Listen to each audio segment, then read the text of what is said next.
सच्चिदानंदरूपाय विश्वभूतिपत्यादिहेतवे तापत्रय विनाशाय श्रीकृष्णाय वयं नुमः। श्रीमद्भागवत महापुराण दसम स्कंध पूर्वार्ध छठा अध्याय पूतना उद्धार। श्री सुखदेव जी कहते हैं, परीक्षित, नंद बाबा जब मथुरा से चले तब रास्ते में विचार करने लगे कि वसुदेव जी का कथन झूठा नहीं हो सकता। इससे उनके मन में उत्पात होने की आशंका हो गई।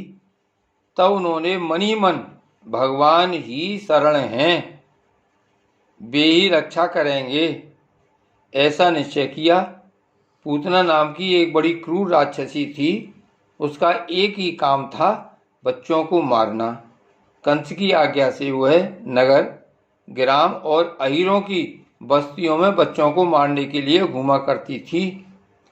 जहाँ के लोग अपने प्रतिदिन के कामों में राक्षसों के भय को दूर भगाने वाले भक्त वत्सल भगवान के नाम, गुण और लीलाओं का श्रवण, कीर्तन और स्मरण नहीं करते, वहीं ऐसी राक्षसियों का बल चलता है। वह पूतना आकाश मार्ग से चल सकती थी और अपनी इच्छा के अनुसार रूप भी बना लेती थी। एक दिन नंद बाबा के गोकुल के पास आकर उसने माया से अपने को एक सुंदरी युवती बना लिया और गोकुल के भीतर घुस गई। उसने बड़ा सुंदर रूप बनाया था। उसकी चोटियों में बेले के फूल गुथे हुए थे, सुंदर वस्त्र पहने हुए थी। जब उसके कर्णफूल हिलते थे तब उनकी चमक से मुख की ओर लटकी हुई अलकें और भी शोभायमान हो रही थी। उसके नितंब और कुछ कलश ऊंचे ऊंचे थे और कमल पतली थी। वह अपनी मधुर मुस्कान और कटाक्ष पूर्ण चितवन से ब्रजवासियों का चित्त चुरा रही थी। उस रूपवती रमणी को हाथ में कमल लेकर आते देख गोपियां ऐसी उत्प्रेक्षा करने लगीं मानो स्वयं लक्ष्मी जी अपने पति का दर्शन करने के लिए आ रही हैं। पूतना बालकों के लिए ग्रह के समान थी। वह इधर उधर बालकों को ढूंढती हुई अनायास ही नंद बाबा के घर में घुस गई। वहां उसने देखा कि बालक श्री कृष्ण सैया पर सोए हुए हैं। परीक्षित, भगवान श्री कृष्ण दुष्टों के काल हैं, परंतु जैसे आग राख की ढेरी में अपने को छुपाए हुए हो, वैसे ही उस समय उन्होंने अपने प्रचंड तेज को छुपा रखा था।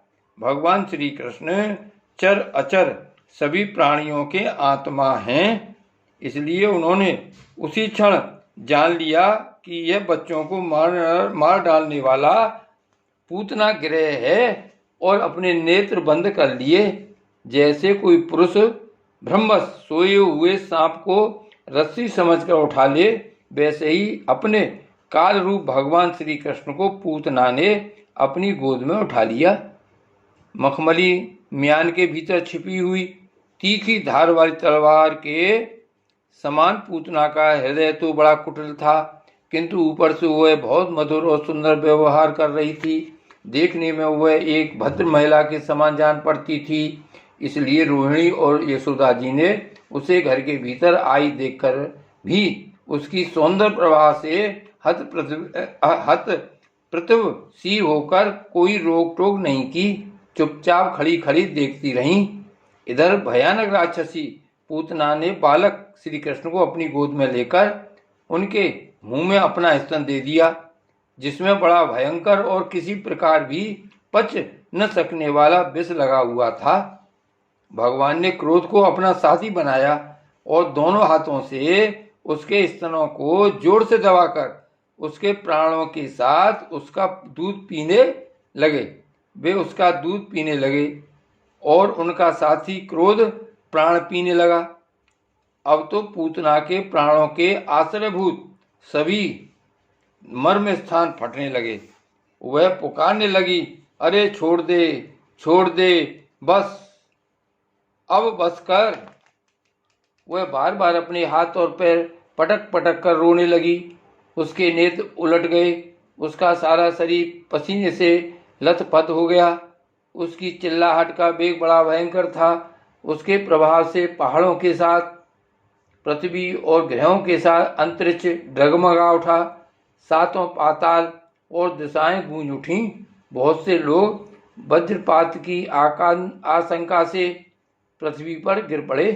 परीक्षित, इस प्रकार निशाचरी पूतना के स्तनों में इतनी पीड़ा हुई कि वह अपने को छिपा न सकी। राक्षसी रूप में प्रकट हो गई।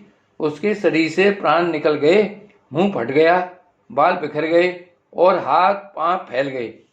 जैसे इंद्र के वज्र से घायल होकर वृत्रासुर गिर पड़ा था, वैसे ही वह बाहर गोष्ठ में आकर गिर पड़ी।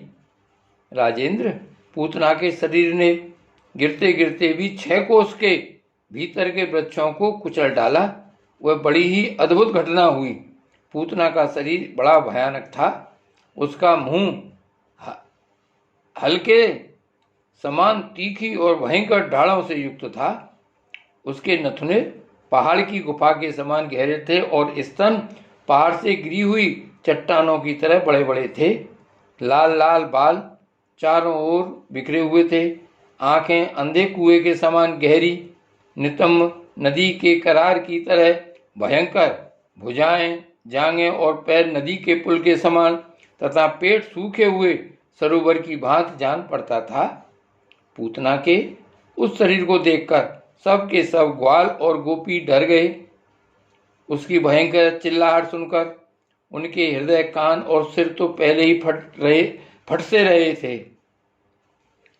जब गोपियों ने देखा कि बालक श्री कृष्ण उसकी छाती पर निर्भय होकर खेल रहे हैं, तब वे बड़ी घबराहट और उतावली के साथ झटपट वहां पहुंच गईं तथा श्री कृष्ण को उठा लिया। इसके बाद यशोदा और रोहिणी के साथ गोपियों ने गाय की पूंछ घुमाने आदि उपायों से बालक श्री कृष्ण के अंगों की सब प्रकार से रक्षा की।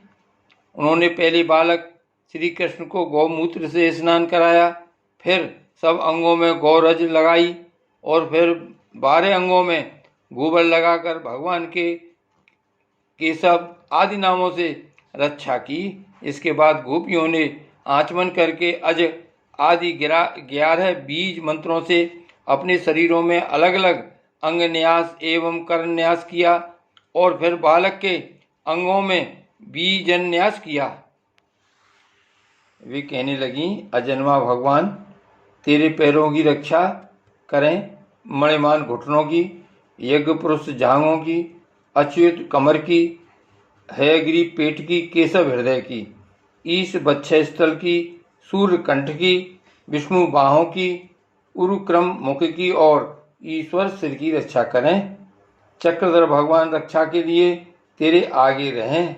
गदाधारी श्री हरि पीछे, क्रम से धनुष और खड़ंग आदि करने वाले भगवान मधुसूदन और अजन दोनों बगल में, शंखधारी उर्गाएं चारों कोनों में, उपेंद्र ऊपर, हलधर पृथ्वी पर और भगवान परम पुरुष तेरे सब ओर रक्षा के लिए रहें। ऋषिकेश भगवान इंद्रियों की और नारायण प्राणों की रक्षा करें। श्वेत द्वीप के अधिपति चित्त की और योगेश्वर मन की रक्षा करें।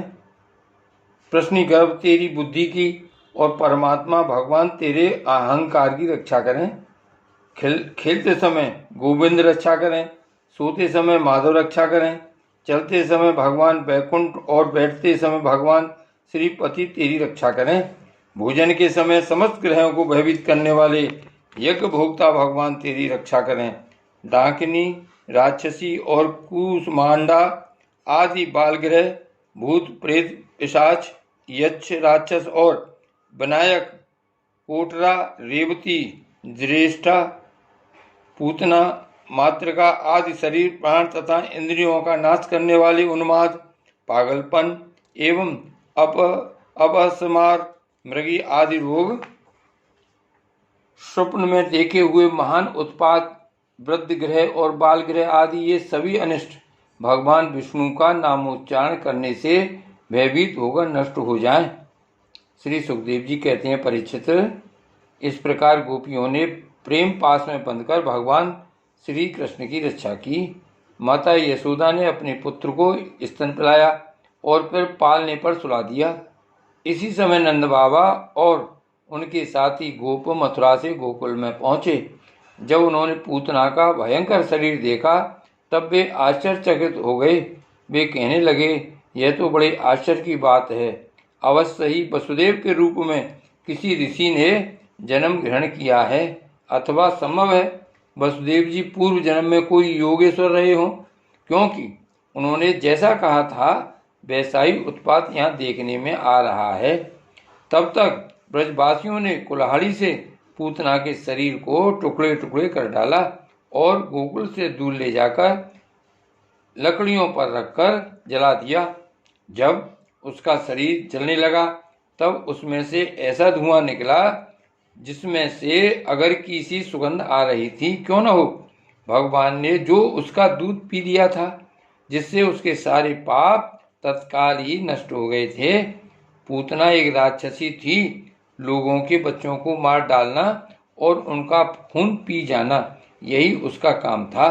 भगवान को भी उसने मार डालने की इच्छा से ही स्तन पिलाया था। फिर भी उसे वह परम गति मिली जो सत्पुरुषों को मिलती है।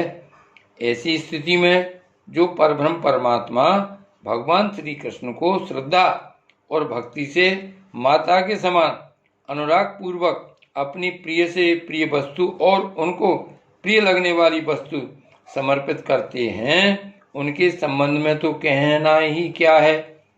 भगवान के चरण कमल सबके वंदनीय। ब्रह्मा, शंकर आदि देवताओं के द्वारा भी वंदित हैं। वे भक्तों के हृदय की पूंजी हैं। उन्हीं चरणों से भगवान ने पूतना का शरीर दबाकर उसका स्तनपान किया था। माना कि वह राक्षसी थी, परंतु उसे उत्तम से उत्तम गति जो माता को मिलनी चाहिए प्राप्त हुई। फिर जिनके स्तन का दूध भगवान ने बड़े प्रेम से पिया, उन गौओं और माताओं की तो बात ही क्या है। परीक्षित, देवकी नंदन भगवान केवल आदि सब प्रकार की मुक्ति और सब कुछ देने वाले हैं। उन्होंने ब्रज की गोपियों और गौओं का वह दूध जो भगवान के प्रति पुत्र भाव होने से वात्सल्य स्नेह की अधिकता के कारण स्वयं ही झरता रहता था, भरपेट पान किया। राजन, वे गौएं और गोपियां जो नित्य निरंतर भगवान श्री कृष्ण को अपने पुत्र के रूप में देखती थीं, फिर जन्म मृत्यु रूप संसार के चक्र में कभी नहीं पड़ सकती, क्योंकि यह संसार तो अज्ञान के कारण ही है। नंद बाबा के साथ आने वाले ब्रजवासियों की नाक में जब चिता के धुएं की सुगंध पहुंची तब यह क्या है, कहाँ से ऐसी सुगंध आ रही है, इस प्रकार कहते हुए वे ब्रज में पहुंचे। वहां गोपों ने उन्हें पूतना के आने से लेकर मरने तक का सारा वृतांत कह सुनाया। वे लोग पूतना की मृत्यु और श्री कृष्ण के कुशल पूर्वक बच जाने की बात सुनकर बड़े ही आश्चर्यचकित हुए। परीक्षित, उदास शिरोमणि नंद बाबा ने मृत्यु के मुख से परीक्षित उदार शिरोमणि नंद बाबा ने मृत्यु के मुख से बचे हुए अपने लाला को गोद में उठा लिया और बार बार उसका सिर सूंघकर मन ही मन बहुत आनंदित हुए। यह पूतना मुझ भगवान श्री कृष्ण की अद्भुत बाल लीला है। जो मनुष्य श्रद्धा पूर्वक इसका श्रवण करता है उसे भगवान श्री कृष्ण के प्रति प्रेम प्राप्त होता है। जय श्री कृष्ण।